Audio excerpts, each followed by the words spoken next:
Get ready. 5 seconds to go. Start. In the case of Lolit Pompi versus Canara Bank 2003, 3 SCC 583, the Apex Court has held that while exercising jurisdiction under Article 226 of the Constitution, the High Court does not act as an appellate authority. Its jurisdiction is circumscribed by limit of judicial review to correct errors of law or procedural errors leading to manifest injustice or violation of the principle of natural justice. In a present case, the petitioner had been found guilty of entertaining the loan proposal of Messrs. Kolita Bricks Industry by issuing a loan application form. Despite written advice given by the head office, the challenge made by the petitioner to the disciplinary proceedings is on the ground that no inquiry report was furnished to the petitioner prior to the disciplinary authority taking a decision on the same, and as such the entire disciplinary proceeding was vitiated. In the case of Managing Director ECIL Hyderabad vs. Karunakar 1993 4 SCC 727, the Constitution Bench of the Apex Court has held that the doctrine of natural justice requires supply of a copy of the inquiry officer's report to the delinquent officer. It also held that non-supply of the inquiry report is a breach of natural justice. However, the Constitution bench further held that it is equally clear that failure to supply the inquiry report to the delinquent employee would not ipso facto result in the proceeding being declared null and void. An order of punishment known as ineffective. It is for the delinquent employee to plead and prove that non-supply of such report has caused prejudice and resulted in miscarriage of justice. The Constitution bench thus held that if the delinquent employee is unable to satisfy the court on that point, the order of the punishment cannot be automatically set aside. Thus, the question that is required to be decided is whether the non-supply of the inquiry report to the petitioner in the fact and circumstances of this case had caused any prejudice to the petitioner. One of the tests to determine whether any prejudice has been caused to the petitioner would be to see whether the reply of the petitioner to the inquiry report would have been different, considering the stand taken by the petitioner in the writ petition and or in the reply to the show cause notice.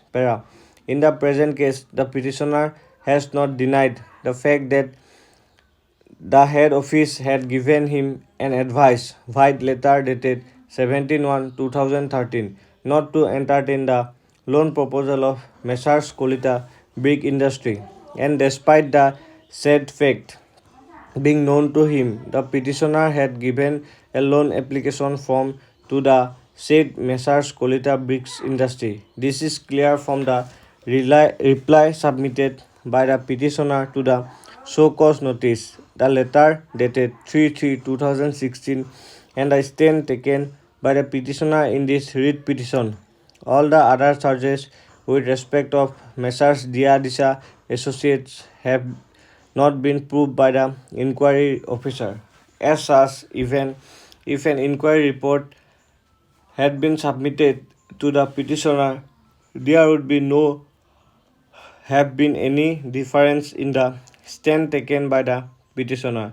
If a representation had been submitted by him in reply to the inquiry report, accordingly, this court is of the view that no prejudice has been caused to the petitioner on account of non-furnishing of the inquiry report to him with regard to disobeying the advice of the head office. Accordingly, this court is of the view that the disciplinary proceeding cannot be declared to be null and void, as there has been no miscarriage of justice due to supply of inquiry report. The above being said, the prayer of the petitioner in this writ petition is to set aside the order dated 17/1/2017, whereby the petitioner had been imposed with the penalty of withholding of two increments. The petitioner has not prayed for setting aside the disciplinary proceeding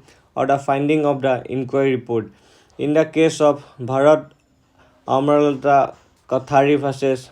Duskhan Samad Khan Sindhu 2010 1 SCC 324, the Supreme Court has held that High Court should not grant a relief not prayed for under Article 226 of the Constitution. Para.